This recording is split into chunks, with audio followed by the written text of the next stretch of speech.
নমস্কার বন্ধুরা, স্বপ্না কিচেনে সবাইকে অনেক অনেক স্বাগত জানাই। প্রতিদিনের মতো আজকে একটা আমি ভিডিও নিয়ে এসেছি। আজ বানাবো এই কলার থোড়ের ঘান্ট।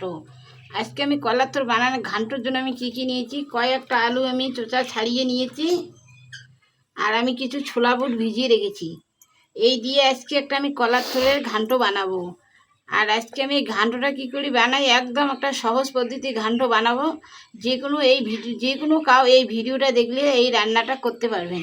আর একটা সহজ রান্না, আর খেতে এত ভালো হয়, গরম ভাতে আর কিছু লাগবে না। এরকম যদি কলার থোড়ে ঘান্ট থাকে আর কিছু লাগবে না। আর আমাদের এই কলার থোড় কিন্তু শরীরের পক্ষে অনেক ভালো। এই কলার থোড়ে কিন্তু অনেক ভিটামিন, আপনারা সবাই জানেন। তাই এই কলার থোড় দিয়ে আজকে আমি একটা ঘান্ট বানাবো।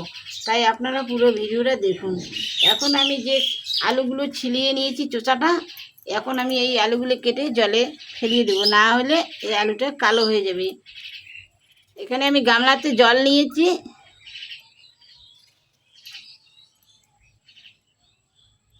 এই জলেতে আমি কেটে রাখবো। এখন আমি এই কলার থোড়টা, আমি যে উপরে আঁশটাকে এই কাটার দিয়ে এইভাবে আমি কেটে নিব। আর আমাদের এই কলার থোড়টা আমি কালকে কেটেছি, তো তাই একটু এই দিকটা কেটে ফেলে দিতে হবে। এই দিকটা একটু খারাপ হয়ে গেছে। এখন বর্ষাকাল, যে কোনো সবজি ঘরে রাখলে নষ্ট হয়ে যায়। কালকে কাটছি, আজকে একটু নিচতে কীরকম হয়ে গেছে, তাই এইটা এইভাবে কেটে ফেলে দিব।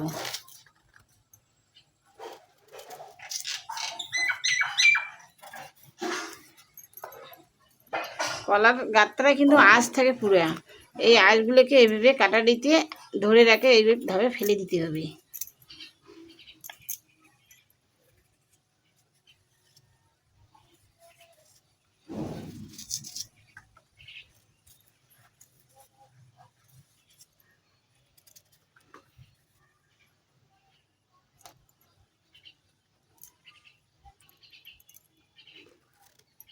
এখন আমি এইভাবে পিস পিস করে নেব। এই যে সুতোটা যে এইভাবে উঠে, এই সুতোটাকে এইভাবে আমি ফেলে দিব। এই আগুনের সাহায্যে এইভাবে সুতোটাকে তুলে ফেলে দিব। আর একটা একটা করে এইভাবে আমি জলে ফেলে দিব। তাইলে এই ভিতরে যে একটা কষ থাকে, এই কষটা কিন্তু বাইরে হয়ে যাবে। এইভাবে আমি সুতোটাকে বাইর করে নিব, আর এইভাবে পিসগুলো আমি জলে রাখবো। রান্নাটা খুব সহজ, কিন্তু এই কুটতে একটু ঝামেলা। এই সুতোটার জন্য একটু সময় ধরে এই সুতোটাকে ফেলে দিয়ে কুটতে হবে এই সবজিটা।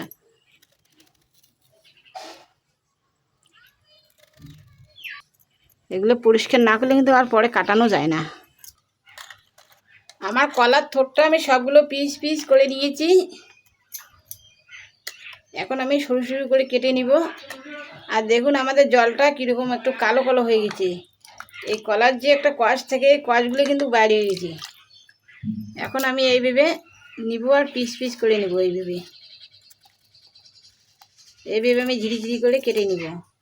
এখন কিন্তু বেশি আর সময় লাগবে না, আর কিন্তু আঁশ নেই। আঁশ যা যখন চাকা চাকা করে নেব তখনই আঁশ বাইরে হয়। এখন কিন্তু আর আঁশ এতটুকু বাইর হয় না, অল্প একটু বাইর হয়, অল্প একটু খালি সামান্য। আমি এই সবগুলো এইভাবে কেটে নিয়েছি, আর ভালো করে আর একবার ধুয়ে নিয়ে এসেছি।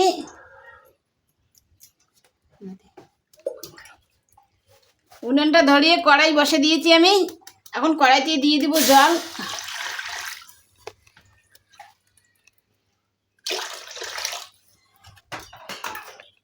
জলতে দিব হলুদ, জলতে দিয়ে দিব লবণ,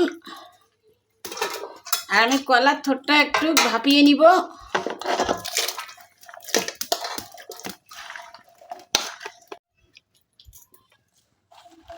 আমি যে এখানে ছোলা বুট ভিজিয়ে রেখেছি, এই ছোলা বুটগুলো দিয়ে দিব।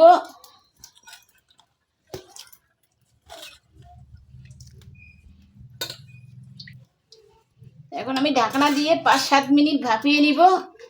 আর উনুনের জালটা কিন্তু এখন কমানো যাবে না, একটু হাইতে জাল রাখতে হবে।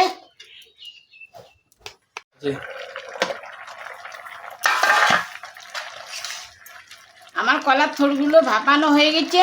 এখন আমি একটা ঝুড়িতে নামিয়ে নিব। কড়াই গরম হয়ে গেছে, কড়াইতে এখন তেল দিয়ে দিব। একটা শুকনো লঙ্কা আমি দুডুম করে নিয়েছি, শুকনো লঙ্কাটা দিয়ে দেবো।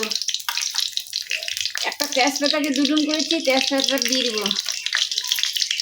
মরিচটা একটু লাল লাল করে ভাজা করে নেব। আমার মরিচটা লাল লাল হয়ে গেছে, এখন আমি একটু পাঁচফোড়ন দিয়ে দেবো। এখানে আমি 2টা পেঁয়াজ কুচি করে নিয়েছি, এখন পেঁয়াজটা দিয়ে দেবো। পেঁয়াজটা আমার লাল লাল করে ভাজা করে নিয়েছি, এখন আমি এখানে কাঁচা লঙ্কা আর আদা বেটে রেখেছিলাম, এটা দিয়ে দেবো।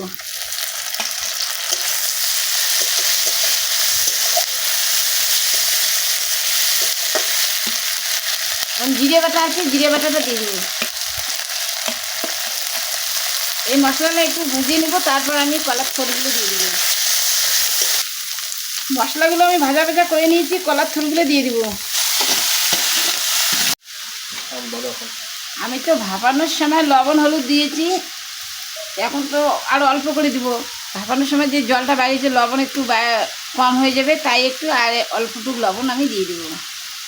আর হলুদ এখন দেবো না।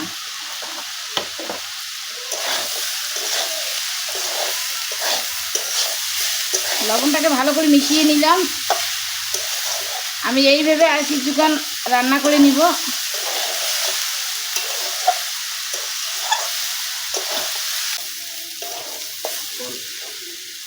আমি কলার থোড়টা আমি বেশ কিছুক্ষণ রান্না করে নিয়েছি, আমার রান্না প্রায় হয়ে এসেছে। এখন আমি অল্প করে জল দেব।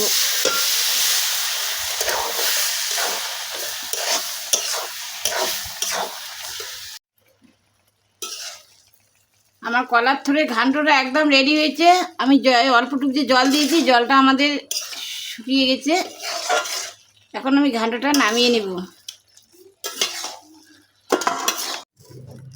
আজকে আমার কলার থোড়ের ঘান্টটা একদম রেডি হয়েছে। আর আজকে আমি যে কলার থোড়টা ঘান্ট বানিয়েছি একদম অল্প মশলায়। যাদের শরীরে বেশি মশলা সয় না, অল্প মশলা খেতে ভালোবাসেন, তাইলে এই পুরো ভিডিওটা দেখে এইভাবে কলার থোড় রান্না করে খাবেন। আর একদম সহজ, অল্প মশলা দিয়ে এই ঘান্টটা হয়ে যায়। আর খেতে কিন্তু একদম দুর্দান্ত হয়। অবশ্যই আমাদের এই ভিডিওটা দেখে একটা লাইক কমেন্ট শেয়ার করবেন। একটা সাবস্ক্রাইব করলে আমাদের নতুন নতুন ভিডিও বানার জন্য উৎসাহ দেয়। আমার ভিডিও এখানেই শেষ, দেখা হবে পরের ভিডিওয়ে। ততক্ষণে সবাই ভালো থাকেন।